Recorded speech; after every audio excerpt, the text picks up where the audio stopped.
What's the meaning of crick?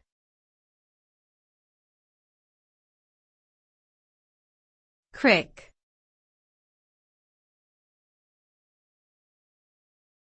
Crick.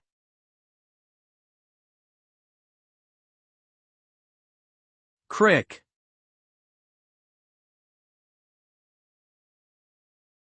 Crick.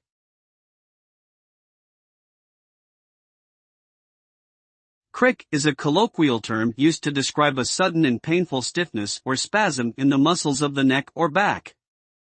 It can result from a variety of causes, including poor posture, repetitive strain injury, or sudden movements.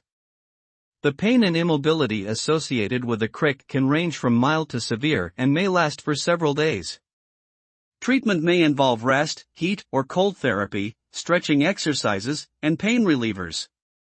In some cases, physical therapy or other medical interventions may be necessary to alleviate symptoms and prevent recurrence.